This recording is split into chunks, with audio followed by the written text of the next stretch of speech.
반갑습니다. 네.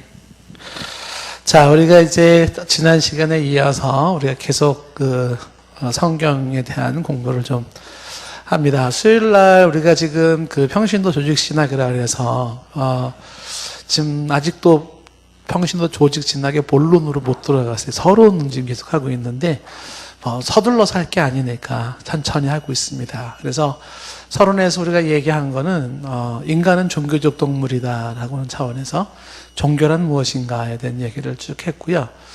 그 다음에 이제 계시에 대한 얘기에서 이제 일반 계시, 특별 계시 얘기를 하다가 이제 특별 계시에 해당되는 성경에 대한 이야기를 하는 것입니다. 그래서 조직신학 서론에서 성경을 이야기하는 것은 모든 이야기는 이제 성경을 근거로 이야기해야 된다. 성경에 근거한 교리를 우리가 세워야 하기 때문에 성경에 대한 이해가 필요하다는 것입니다. 자, 성경에 대한 이야기, 우리가 어디까지 이해를 해야 될까요? 이야기할 게 굉장히 많지만 성경이란 이런 큰 제목으로 오늘 두 번째 시간을 얘기하는데, 지난 시간에 우리가 이제 성경을 얘기할 때 성경의 가치를 얘기를 했었어요. 일반적인 가치, 사회적인 가치, 그리고 기독교적인 가치를 이야기하면서 기독교 가치에서 성경을 우리에게 주신 목적을 얘기를 했죠. 하나님을 소개하고 구원의 도를 가르쳐주고 또 교리의 근거가 되고 그리스도인의 삶의 지침으로서 성경을 주시고 또 우리의 풍성한 삶을 돕기 위한 것이다. 그 성경이 우리에게 준 목적까지 기독교적인 가치로 얘기를 했고요. 그런데 성경에 대해서 기본적으로 알아야 될 성경의 상식을 우리가 몇 가지, 기본적인 상식을 몇 가지 얘기를 했어요. 성경은 하나님의 말씀이다. 성경이 뭡니까? 한마디로 하나님의 말씀이다. 하나님의 말씀이다. 요 얘기를 했어요. 하나님의 말씀을 포함하고 있다. 하나님의 말씀이 된다. 이런 것과 성경은 하나님의 말씀이다. 요거 차이점이 뭔지도 좀 설명을 했고, 성경은 총 몇 권으로 이루어졌나요? 했을 때 성경이 총 몇 권으로 됐다고요? 66권으로 되어졌다. 이건 이제 애들도 많이 아는 거죠. 그래서 구약이 몇 권? 39권. 신약은 27권. 그래서 39, 27. 그래서 39권과 27권을 합했더니 66권이 되었다라는 것입니다. 자, 그리고 이 성경의 총 기록 연대는 몇 년 걸렸다? 1600년. 그러니까 창세기가 기록된 게 BC 1500년이고 요한계시록이 AD 한 100년, 90년, 100년 사이이기 때문에 총 한 1600년에 걸친 책이 여러분이 지금 가지고 있는 거예요. 저 성경이 1600년 동안 쓰여진 책이에요. 16년 동안 쓰여진 책도 아니고 160년 동안 쓰여진 책이 아니라 1600년에 걸쳐서 쓰여진 책이었다. 저자가 몇 명이었다? 대략적으로 36명, 저자는 36명 정도가 되는데 40명이 안 되고 한 36명 정도. 왜 대략이라고 말을 하냐면 성경의 저자가 아직도 저자 확인이 안 된 것들이 많이 있어요. 그래서 그런 거는 저자가 누군지 잘 모른다. 열왕기상, 열왕기하 누가 쓴 거지? 모르겠다. 예레미야가 썼나? 뭐 그럴 수도 있을 것 같은데 등등. 성경의 저자를 확인 안 된 사람들이 있기 때문에 대략 36명 이렇게 생각할 수 있고요.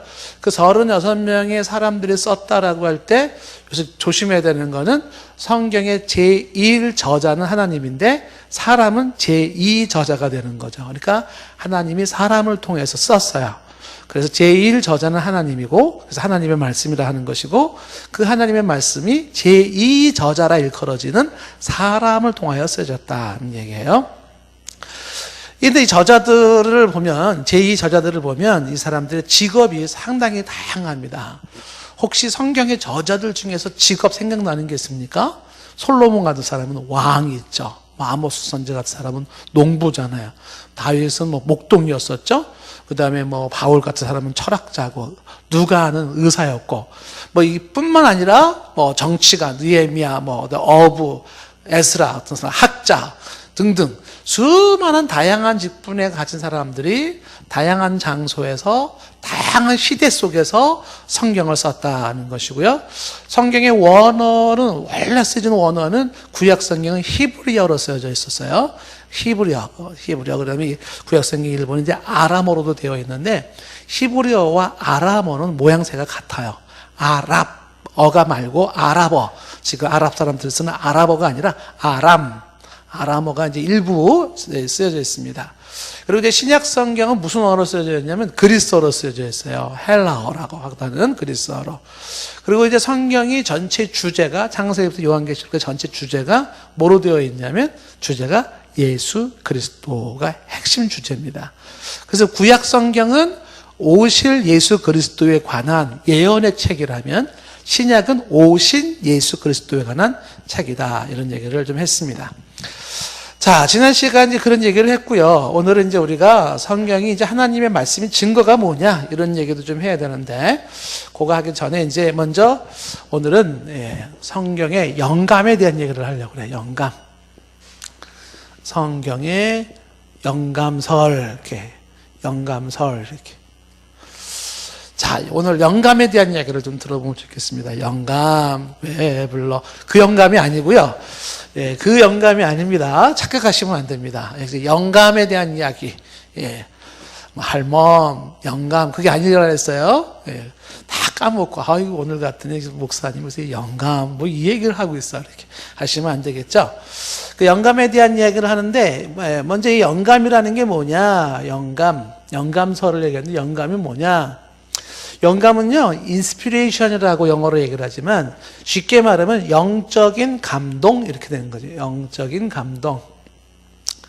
그러니까 성경은 영적인 감동으로 되어졌다는 요 부분을 이제 보려고 하는 것이에요. 그래서 이 영감이 성경에 하나님의 감동으로 되어졌다라고 이제 이야기를 하는데 영적인 감동을 이야기를 하는 거예요. 그러니까 왜 이 영감을 이제 얘기를 하는 거냐면 이렇게 얘기를 하는 것이죠. 그러니까 하나님이 당신이 어떤 분이신지, 당신의 영원한 구원 계획이 어떤 구원 계획을 가지고 있는지, 어떤 신앙 고백을 해야 되는지, 인간의 삶의 기준은 뭐고, 근거는 뭐여야 되는가, 삶의 어떤 기준, 윤리, 도덕의 기준을 주고, 인간이 하나님 앞에서 풍성하게 살 수 있는 게 무엇인지, 이런 하나님의 메시지를 주시는데, 그 메시지를 주는 방법이 어떤 때는 하나님이 직접 나타나서, 구약에는 직접 나타나서 하나님이 직접 말씀하시기도 하고, 어떤 때는 선지자들을 통하여서 그때 말씀을 해주셨어요. 특히 구약의 방식이잖아요. 선지자가 나타나가지고 이는 여호와의 말씀이니라 하면서 이렇게 전달해 주었어요. 어떤 때는 꿈으로 하나님이 메시지를 주시기도 하시고, 환상 속에서 주시기도 하시고, 혹은 제사장의 우림과 둠빔이라고 하는 걸 통해서 메시지를 주시기도 하고 이렇게 되어 있었어요. 그런 하나님의 메시지 전달 방법이 여러 가지가 있는데 그런 여러 전달 방법 중에 모든 것들이 이게 그때마다 다양한 모습이 있는데 하나님이 이제 성경이라고 하는 당신의 감동된 책을 허락하심으로써 이제는 뭐 선지자나 혹은 뭐 꿈이나 환상을 통해서 메시지를 주시는 게 아니라 문서로 되어 있는 성경을 통하여서 하나님의 메시지를 주기를 원했다는 거예요. 그러니까 지금도 우리가 하나님의 말씀, 하나님의 말씀하세요. 하나님의 말씀을 어떻게 우리가 들을 수 있을까? 어떻게 듣겠어요? 귀를 쫑긋 기울이고 자면 잠잘 때 하나님 말씀해 주세요. 속삭여 주세요. 그리고 속삭이는 하나님의 음성을 이렇게 듣고 그런 방법이 아니에요. 그런 게 아니에요. 내 마음속에 깨닫게 하시는 게 있을 수는 있지만 하나님의 말씀은 하나님의 말씀으로 주시는 거예요. 하나님이 말씀하세요. 그 말씀하시는 거는 말씀, 쓰여진 말씀으로 전달되는 거예요. 그래서 이 말씀을 통하여 하나님의 메시지를 전달할 수 있도록 그래서 이제는 딱 구격화되어 있는 66권이라고 하는 요 성경을 통하여 하나님의 말씀을 주시는데 그 66권이 그냥 일반 책들이 아니라 하나님의 말씀으로서 하나님의 감동으로 하나님의 말씀으로 성별된 책 그게 성경책인 거예요. 성경책. 그래서 성경책은 하나님의 말씀이다. 그 왜 그게 하나님의 말씀인가라고 할 때 우선적으로 보는 것은 그것은 성경은 하나님의 감동으로 된 것이기 때문에 그렇다. 이렇게 이해를 하시면 될 거예요. 그러면 이제 질문이 많이 나올 수가 있어요. 그러면 왜 굳이 창세기에서부터 요한계시록까지 66권만이 하나님의 감동으로 된 거고 그 외의 것들 뭐 외경도 있고 다양한 것들이 있는데 그런 것들은 하나님의 감동이 된 게 아니란 말인가? 이렇게. 그거는 이제 다음에 이제 정경론을 얘기할 때 얘기를 해줄 거예요. 정경론. 정경론에서는 이제 왜 66권만이 하나님 말씀인가를 얘기를 할 거예요. 근데 오늘은 이제 우리가 영감을 얘기할 때는 우리가 좀 전에 얘기했던 66권. 창세기서부터 요한계시록까지 구약 39권과 신약 27권의 66권만이 하나님의 감동이 되었다라는 것을 우리가 일단 생각을 해야 되는 것이다. 그래서 영감은 이제 하나님의 감동으로 된 것이다라는 것을 이제 생각할 수가 있어요. 하나님의 감동으로 되었다. 그러면 이 성경이 하나님의 감동으로 되었다라고 하는 것에 대한 성경적인 근거를 한번 들어봐라. 성경에 어디 그런 내용이 있느냐라는 거죠. 어디 그런 내용이 있는가. 베드로후서 이제 1장 보고 또 디모데후서 좀 보겠는데요. 베드로후서 1장 19절 보시면 19절부터 보시면 거기 보면은 베드로후서 1장 19절 말씀에 보면 또 우리에게 더 확실한 예언이 있어 이렇게 돼 있어요. 확실한 예언이 있다. 와, 어두운 데를 비추는 등불과 같은 것인데 그 확실한 예언을 얘기하면서 이제 1장 20절 말씀에 이어진 20절 말씀에 이렇게 말했죠.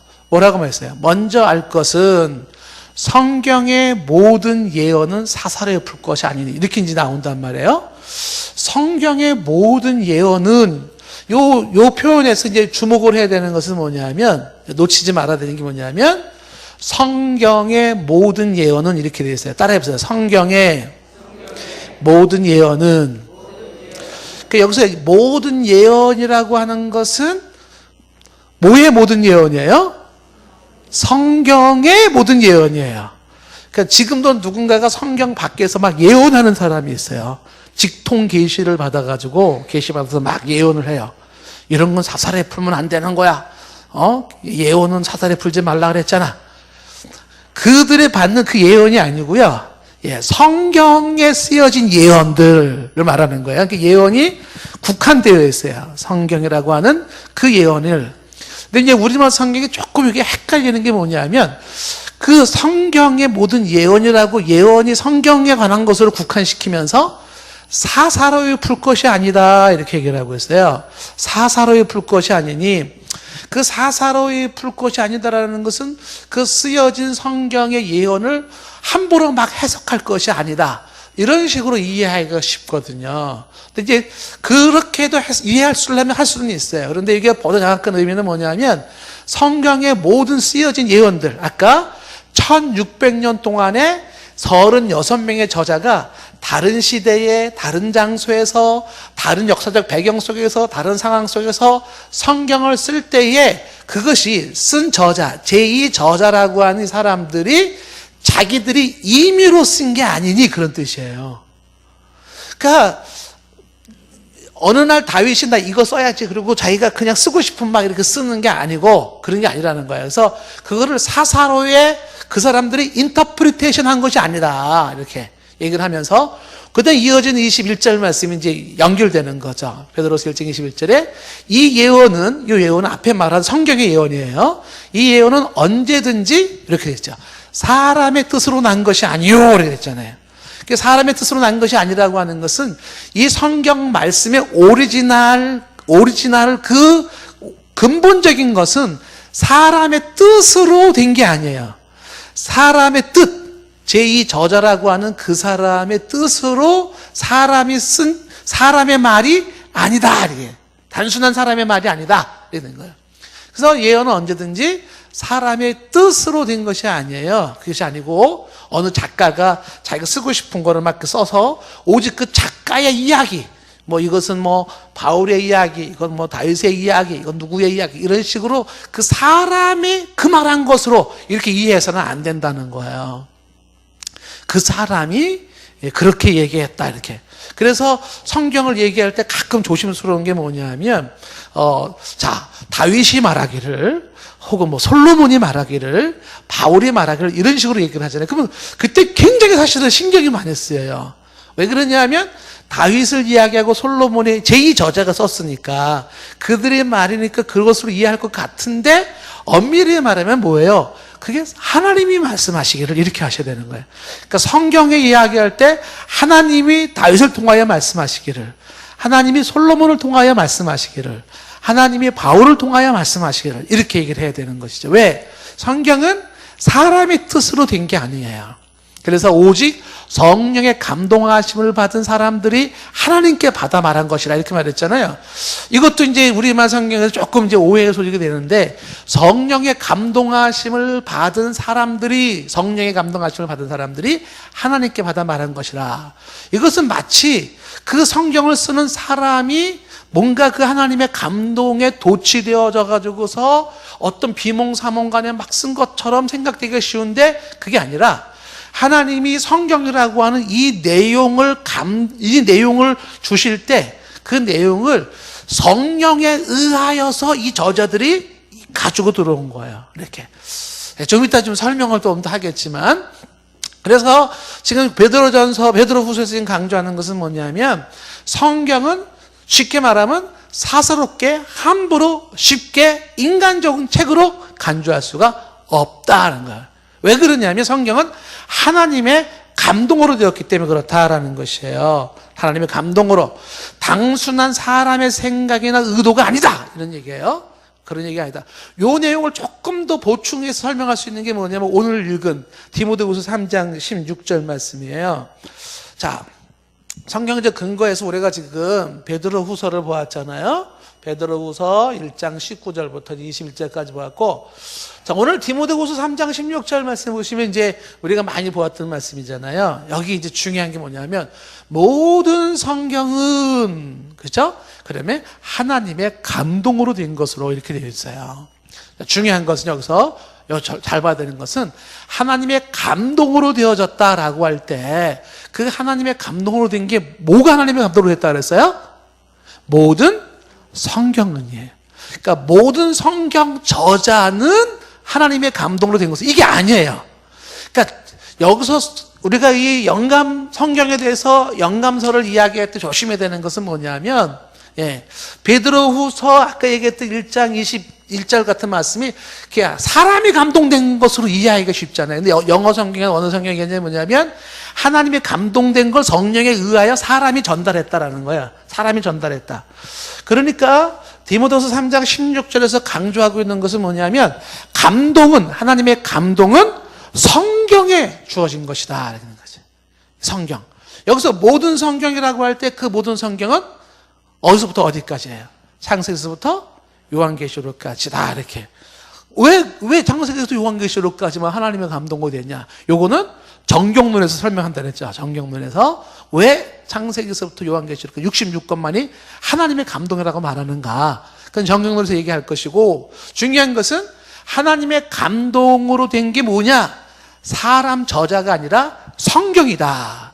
성경은 하나님의 감동, 영적인 감동으로 되어진 것이다, 그런 거예요. 성경의 권위가 여기서 나오는 거예요. 성경은 바로 하나님의 감동으로 된 것이다. 그래서 제2저자 얘기하는 것은 성경은 누가 쓴 거냐라고 하면 하나님이 쓰신 거죠.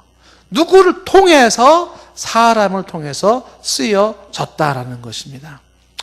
자, 근데 저자가 영감된 거냐, 성경이 영감된 거냐라고 할 때 우리는 지금 뭘 봤어요? 뭐가 영감되었다? 성경이 영감되었다라는 겁니다. 그래서 저자가 영감됐다 이렇게 말하진 않아요. 그냥 성령에서 저자는 하나님의 메시지를 전달해 준 것에 불과한 건데, 그러니까 어떻게 전달했는지 좀 이따 설명하겠지만은, 이 저자는요, 성경의 저자들은 살았을까요? 죽었을까요? 다 죽었어요. 그런데 성경은 살았나요? 죽었나요? 살아있는 거예요. 그러니까 하나님의 감동이 인간에게서 주어지는 게 아니고 성경에 감동된 것, 그러니까 성경을 기록한 사람들 다 없어지는 거예요. 우리가 주목해야 되는 것은 글을 쓴 사람을 주목해야 될 것이 아니라 뭘 주목해야 돼요? 성경 자체를 주목해야 돼요. 이게 잘 보는 거죠. 근데 가끔 착각하는 게 뭐냐면 글을 쓴 사람에게 집중을 하고 있어요. 그 영감론에서 지금 견해가 달라지는 거예요. 그렇죠? 사람은 죽고 없어져 버렸어요.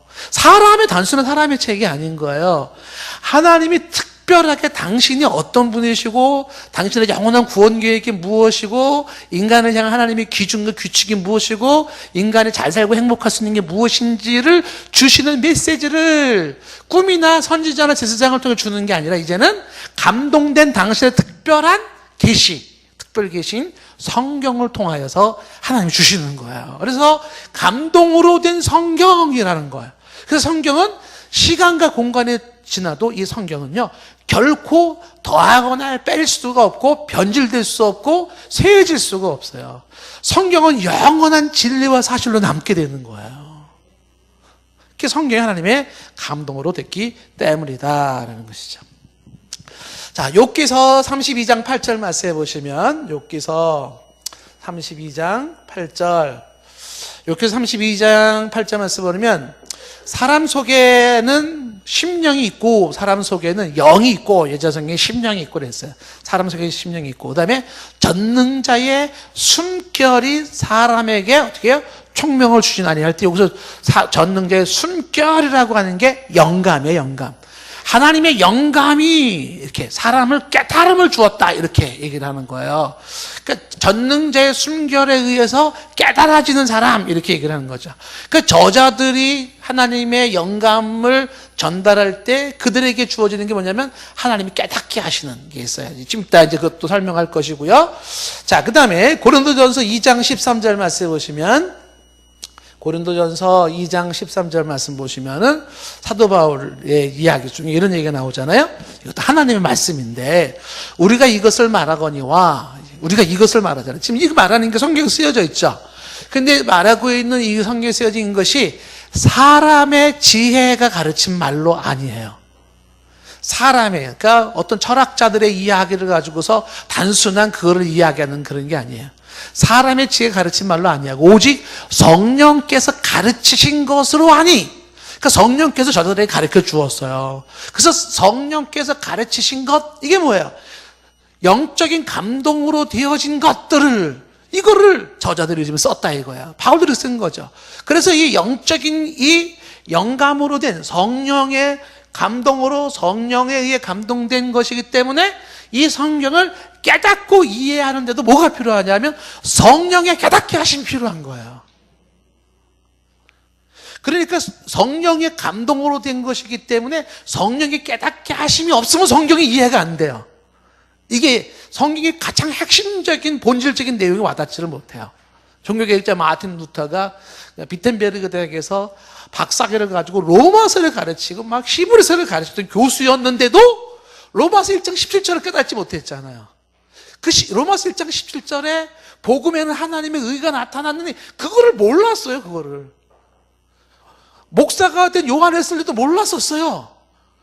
근데 이게 뭐예요? 하나님께서 그들로 하여금 깨닫게 하실 때, 성령이 깨닫게 하실 때 눈이 확 열리면서 성경 말씀에 담겨져 있는 복음의 진리, 핵심이 확 들어오는 거죠.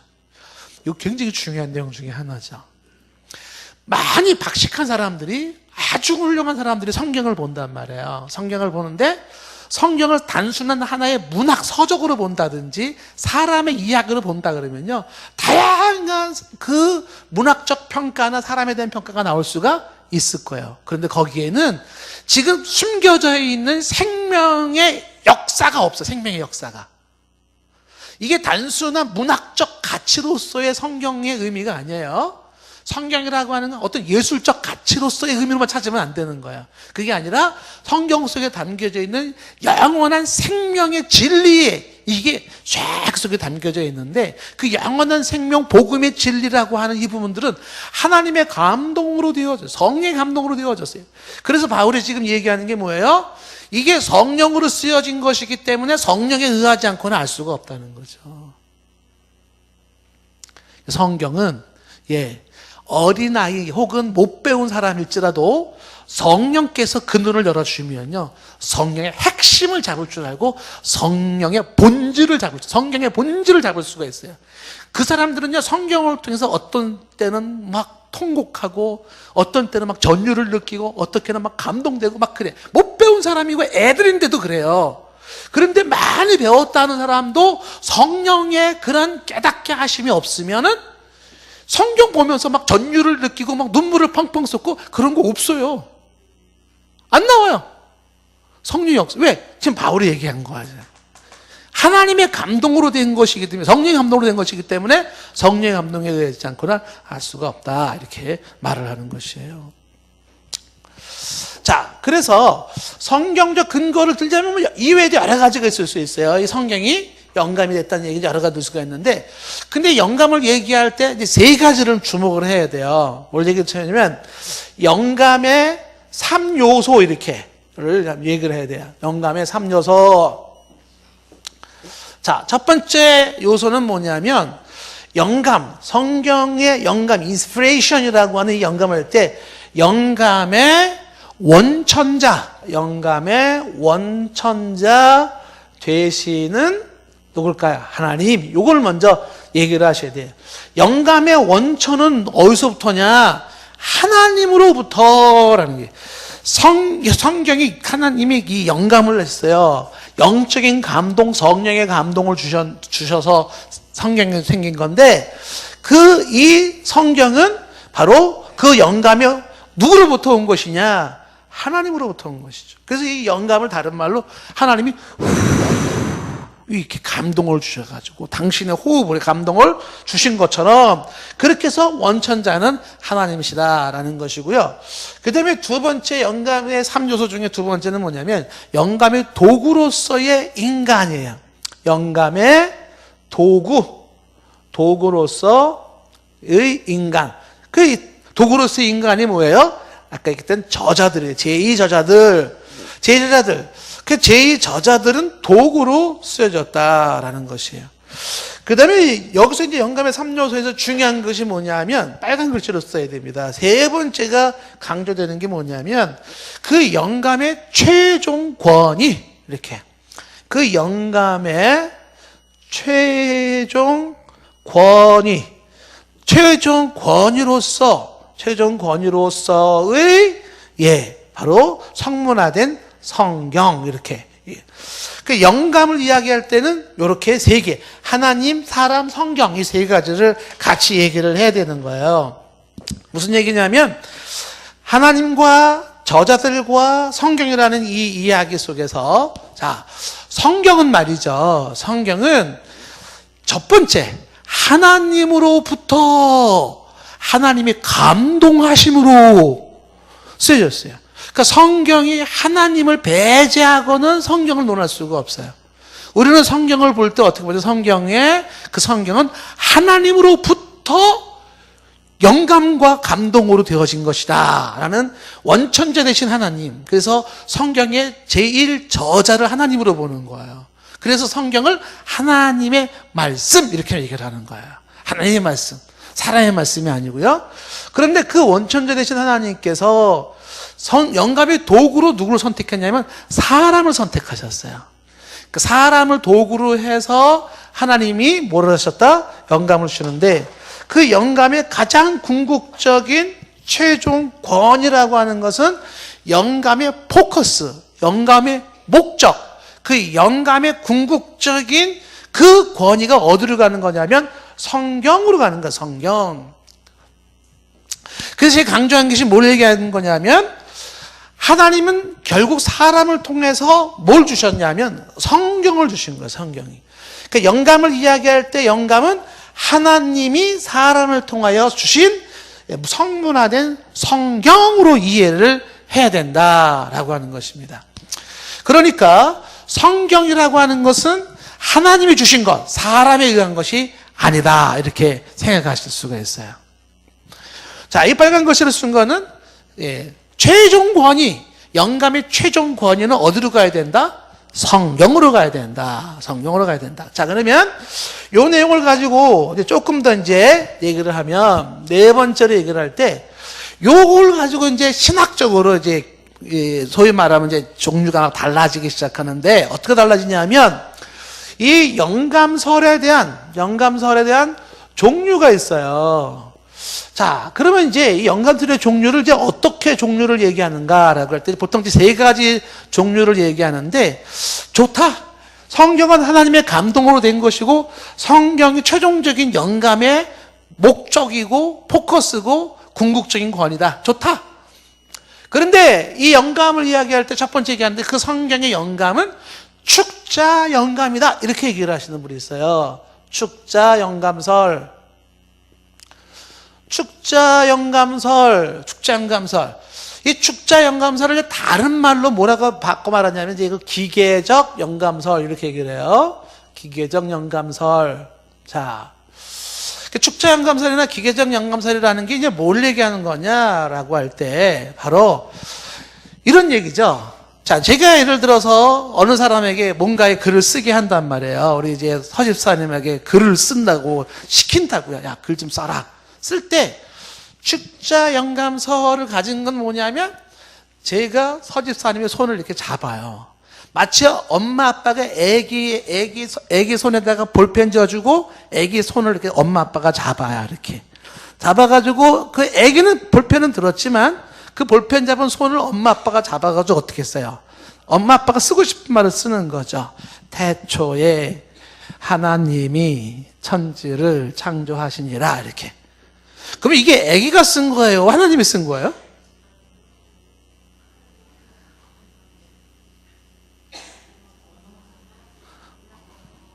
엄마가 쓴 거야? 아빠가 쓴 게 아니고?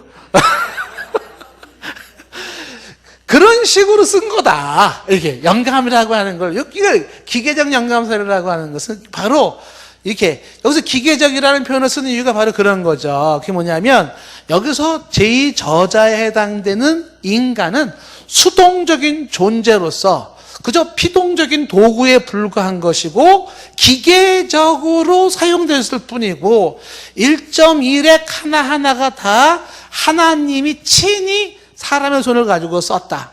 사전적인 단어, 의미, 어휘, 선정, 표현 이건 다 그냥 하나님이 쓴 거고 사람의 자신은 그냥 기계로 도구로 주어져서 그냥 하나님이 막 흔드는 대로 그렇게 쓰여진 것이다. 이렇게 이야기를 하는 거예요. 기계적 영감설, 축자 영감설. 여기에서는요, 제2저자라고 하는 사람이라고 하는 부분은 큰 의미는 없어요. 결국은 그냥 하나님이 직접 쓰셨는데 그냥 사람을 도구로 쓴 것밖에 없어요. 이렇게. 자, 그런데 두 번째는 축자 영감설이 아니라 두 번째는 뭘 얘기하는 거냐? 목적 영감설을 얘기하시는 분이 계세요.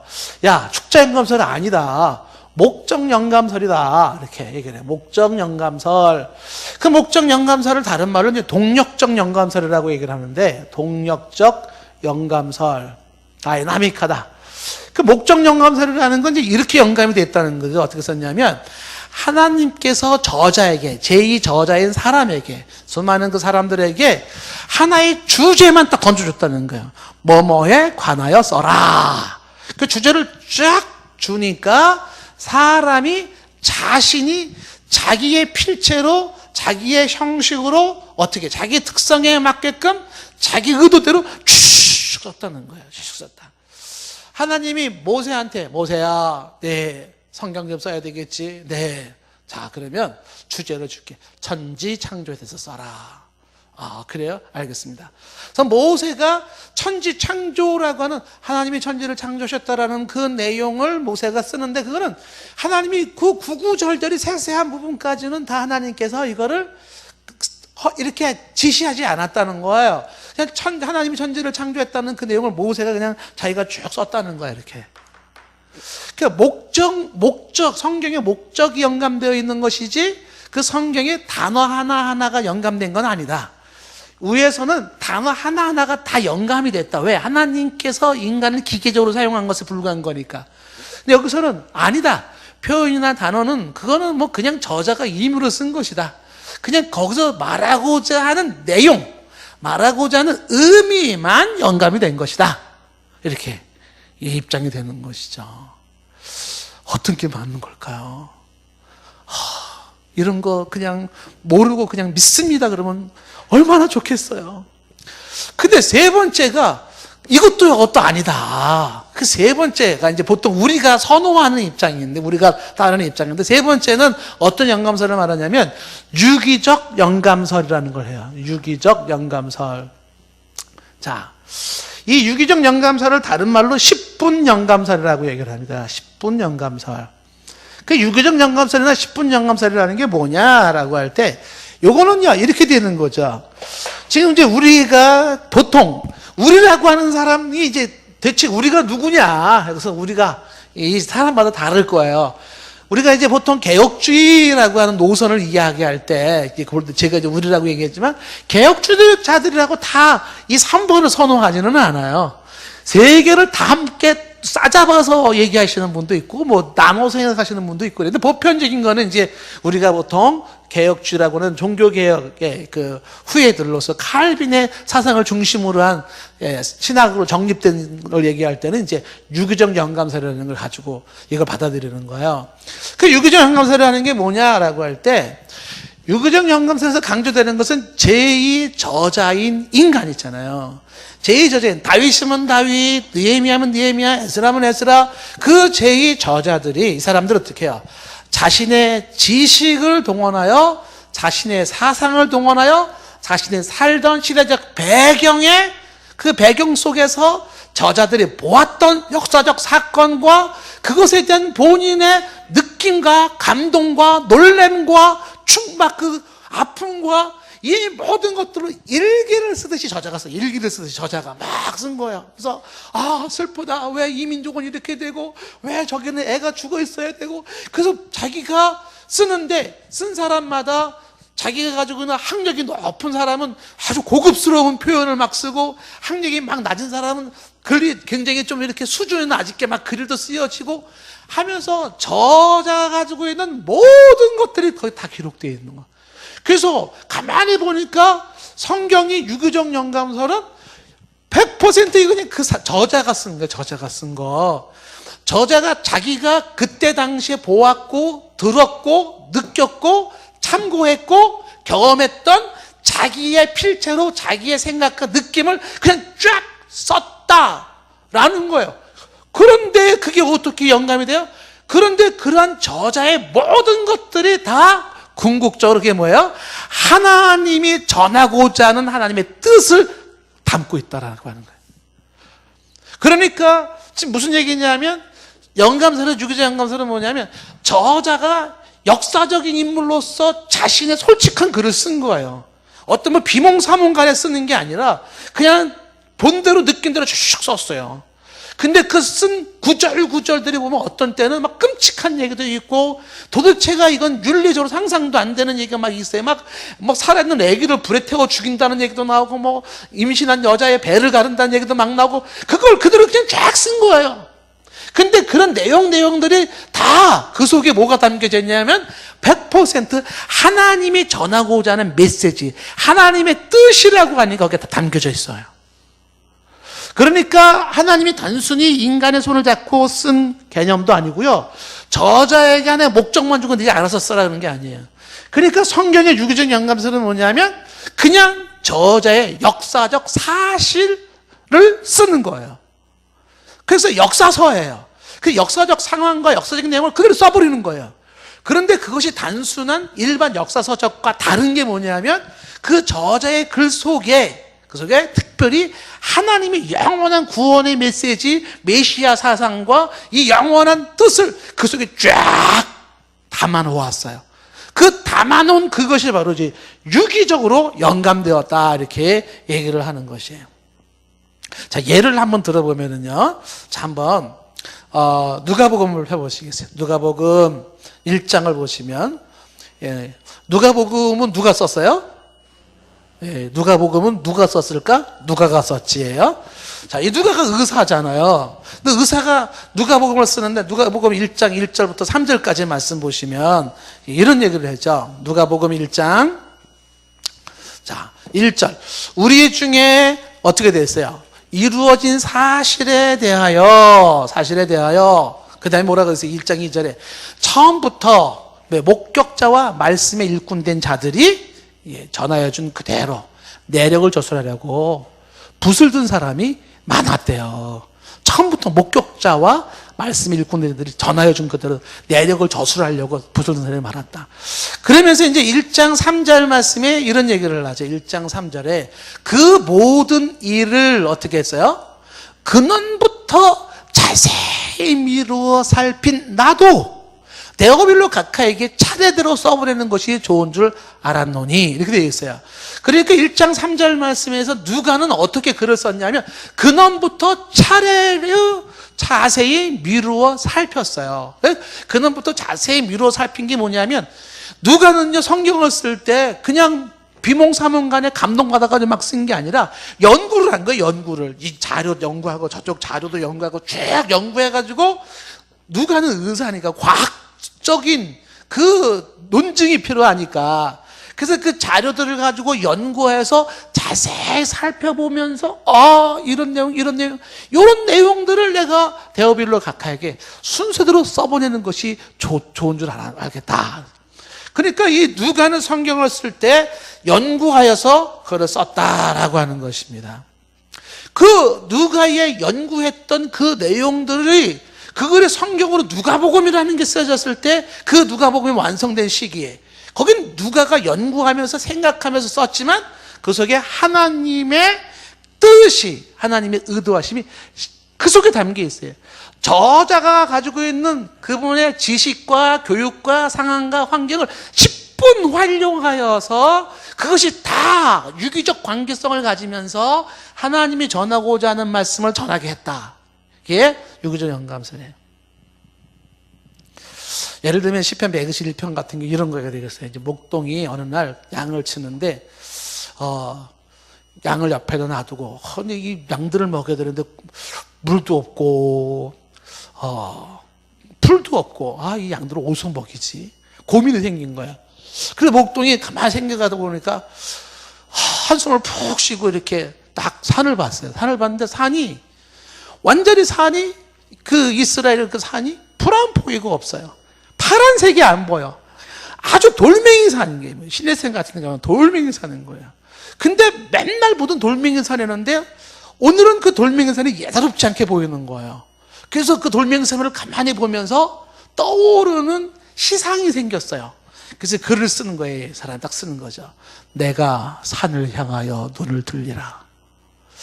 나의 도움이 어디서 올까? 저 민둥산 같은 게 내 삶의 형편이에요. 그렇다면 내 인생의 도움은 어디서 올까? 그렇구나. 나의 도움이 천지를 지으신 여호와로부터 오는구나. 이게 뭐예요? 그냥 저자가 당시의 상황에 있었던 거를 쓴 거예요. 근데 이게 그 속에 하나님의 메시지가 담겨져 있는 거란 말이죠.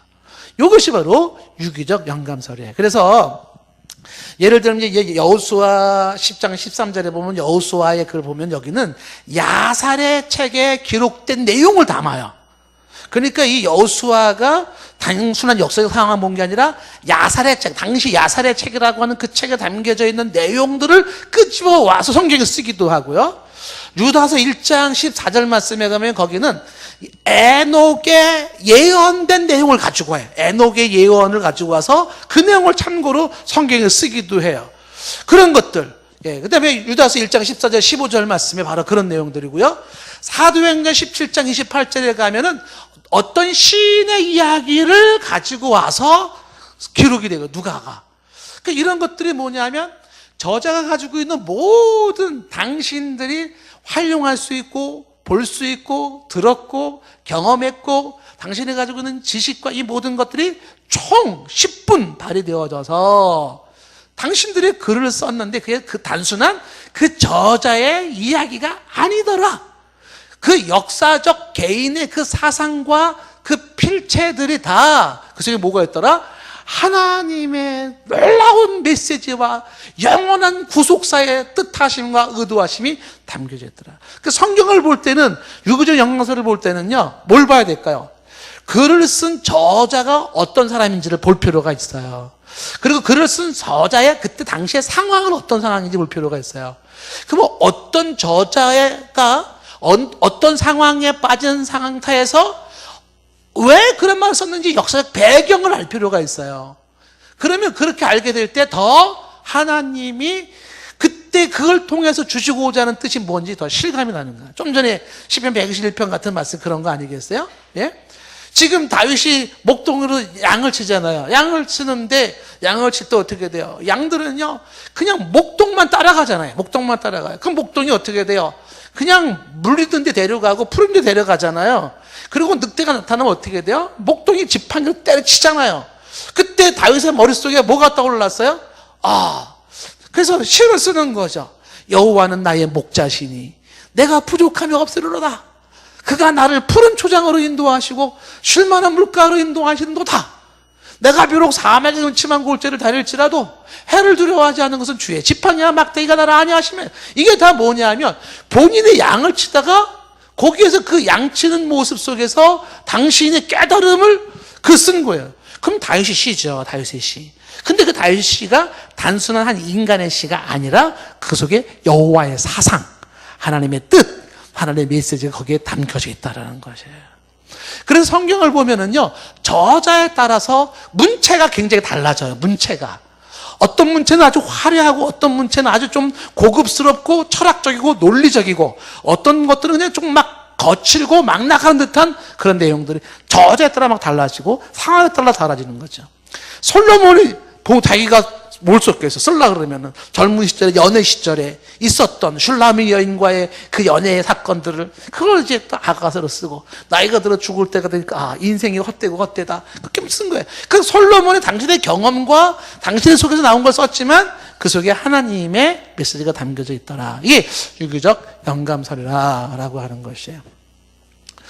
저자들마다 각자 독특한 그의 특성과 상황과 환경을 통하여 하나님의 메시지를 담았다 이렇게 되는 거예요. 그래서 성경은 굉장히 역사적인 책이기도 하면서 영적인 의미를 담고 있는 책이기도 한 것이에요. 그래서 성경의 구약 성경 같은 거 볼 때는요, 예를 들어서 예언을 하잖아요. 이사야 선지자가 이사야 7장에 막 예언을 하잖아요. 그러면 아수르에 대한 이야기를 막 쓰고 있어요. 그럼 그때의 그 아수르 당시에 유다의 위기 상황에 대한 것과 아수르의 침략에 대한 그때 역사적인 내용이에요. 근데 그 역사적 내용 속에 처녀가 임신하고 아이를 낳을 것이라는 내용을 담아 있어요. 그것은 이제 후대에 처녀를 통해 주어질 메시아 사상을 담고 있는 거예요. 그래서 구약 성경 같은 걸 특별히 볼 때는 어떻게 봐야 되냐면 1차적으로 당시 시대적 배경의 역사적 성취를 볼 필요가 있고 그것이 가지고 있는 성경 전체에 흐르고 있는 영적인 의미로서 제1의미, 제2의미로 영적인 의미로서 그게 창세기부터 요한계시록까지 흐르고 있는 그 전체 메시지를 동시에 볼 수 있어야 된다는 것이죠. 자, 그래서 영감설의 종류가 이렇게 세 가지가 있어서 우리는 유기적 영감설을 우리는 따른다 이렇게 보는 것입니다. 자, 그러면 다섯 번째로 벌써 8시가 됐네요. 일부러 이거를 내가 오늘 끝내려고 성경의 왜 이게 성경이 하나님의 말씀이라고 우리가 말할 수 있냐? 이 영감에 대한 얘기가, 그러니까 이 영감에서, 성경이 하나님의 영감이 되었다라는 증명을 해봐라, 증명. 그 증명을 지금 하려고 했는데, 이게 하나님의 감동으로 된 성경이라는 걸 증명을 하면서, 동시에 왜 성경이 하나님의 말씀일 수밖에 없는지, 그거를 지금 이제 하려고 하는데, 결정적인 순간에, 한 분이 시계를 딱 들으셨어요, 이렇게. 이 의미가 뭐겠어요? 이 의미가. 자, 끝내야 되겠죠. 8시니까. 그러면 다음에 이제 또 이어서 내용을 좀 보도록 하겠습니다. 자, 공부하니까 좋아요? 안 좋아요? 네. 그럼 다음 주에 오실 거예요? 안 오실 거예요? 기도하겠습니다.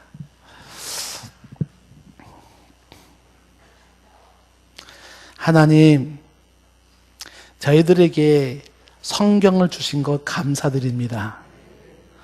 우리가 성경을 접할 때 하나님의 말씀으로 접하게 하옵소서.